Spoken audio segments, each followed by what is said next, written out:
देव एई गोलापी शाढ़ीटा देखिलु केमिति लागुची? हाँ भल है माँ हेले तुम्हें एटा देख ना या रंगटा केते बढ़िया लगुची मौसी को बहुत बढ़िया मानिबो ए साड़ीटा।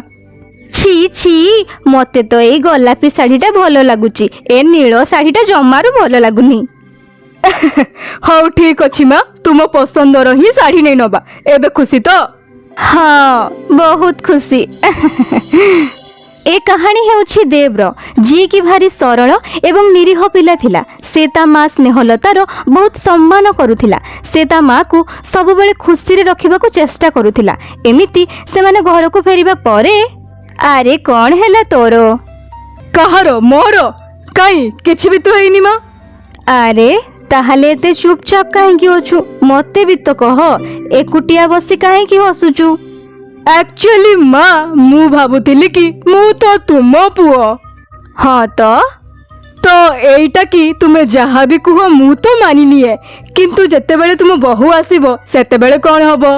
सेते बेले भी ए घरे मो कथा ही चलिबो। हाँ तू भी जदि अन्य मानक भली तो स्त्री पछे पछे गड़ेबू ताहले मु आउ कोन करिबि कह?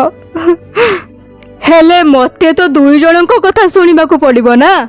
नाई नाई सेमिति चलिबनी मु तोर माँ सबुठारु प्रथमे तू मो कथा सुनिबू बुझिलु ना?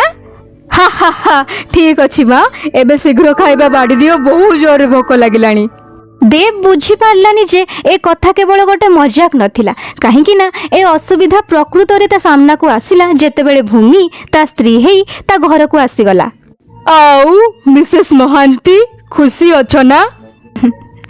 बहुत खुशी अच्छी मिस्टर हस्बैंड किंतु तुमे तो मते कहलनी। कौन कहिनी मु? जे बुलिबा पाई मते कुआडे नहीं जीवो? मु भाबुतिली शिमला बुली आसीबा मोर फेवरेट ड्रीम प्लेस सेटा। नाई शिमला नाई मु भाबिथिली पुरी श्री जगन्नाथ मंदिर को जाई थांतु अलगा कुआडे तो परे भी जाई होबो ना। बाहाघर परे सांग होई प्रथमे आमे भगवान को दर्शन करी आसीथिले भलो हुअंता। किंतु शिमला रे बहुत मजा आसीबो। नाई नाई मते पूरी ही जिबार अछि नहले मते आउ कुआडे जिबार ही नाही। हाँ भूमि एमिति कहिबा मात्रे अन्य आड़ को रागी की मुह बुलेई देला। बिचरा देव पुणी हार मानी गला आउ ता पर दिन ही पूरी जिबा पई टिकट बुक करि देला। ताकू जो कथार डर थिला सेईटा ता पर दिन ठारू ही घटिबाकू लागिला। माँ आसंतु जलखिया खाई नियंतु। अच्छा हेले खाइबारे कौन बनैचु बहु? आसंतु आपण निजे देखि नियंतु। स्नेहलता खाइबा पाई बसीगला। जेमिति से खाइबा देखिले तो सेथिरे सालाड सिझा आउ संतुला थिला जहाकू देखि तार मूड खराब हो गला। से नाक टेकी की कहिला ये कौन बनैचु बहु? सालाड बनैछि माँ हल्का आउ हेल्दी खाइबा। किंतु ए बेकार जिनस केही खांतिनी आम घरे। सकाळु खाइबा हेल्दी हवा दरकार बहु जेमिति कि परोटा सिंगड़ा पूरी तरकारी इत्यादि बुझीगलु ना? माँ आपण बुझु नाहंती एई बयस रे हेल्दी खाइबा खाइले डायबिटीज कोलेस्ट्रॉल ब्लड प्रेशर सब किछि ठीक रहइबो। सकाळ खाइबा पूरा दिनर सबुठारु गुरुत्वपूर्ण खाइबा हेइथाय तेणु सेटा हेल्दी होबा उचित। हाँ ना देव ठीक कहली ना मु?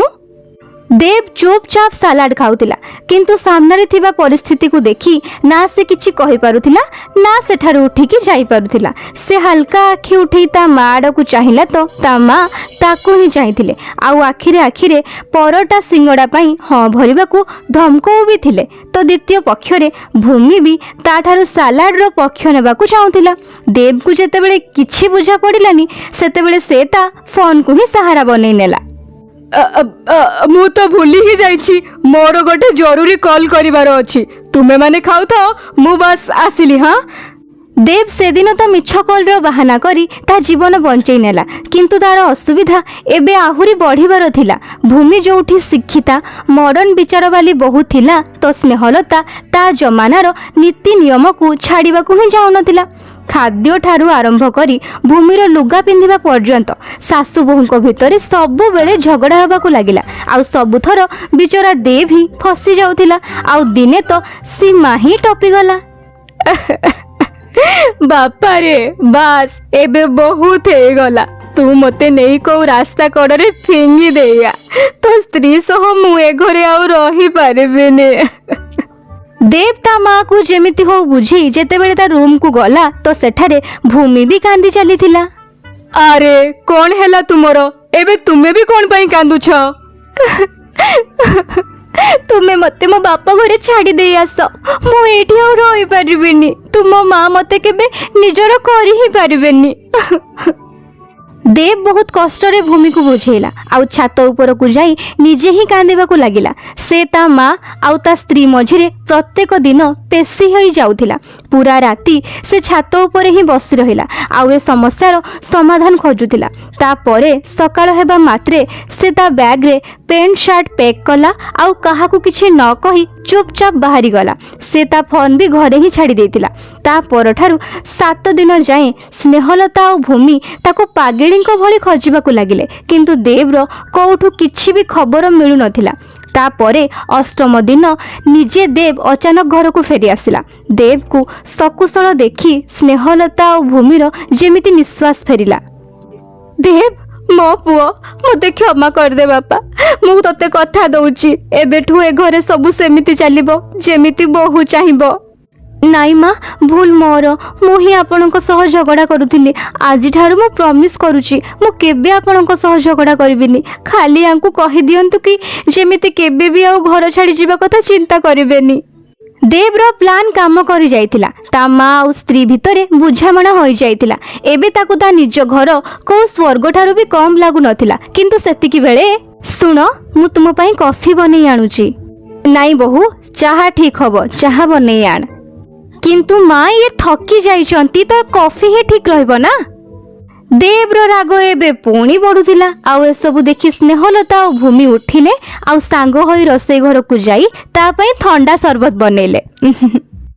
ଯଦି ଆପଣଙ୍କୁ ଏ କାହାଣୀ ଭଲ ଲାଗିଥାଏ ତାହେଲେ ଲାଇକ୍ କରନ୍ତୁ ଆଉ ଯଦି ଆପଣ ଆମ ଚ୍ୟାନେଲରେ ନୂଆ ଅଛନ୍ତି ତାହେଲେ ଚ୍ୟାନେଲକୁ ସବସ୍କ୍ରାଇବ୍ କରନ୍ତୁ। ଧନ୍ୟବାଦ।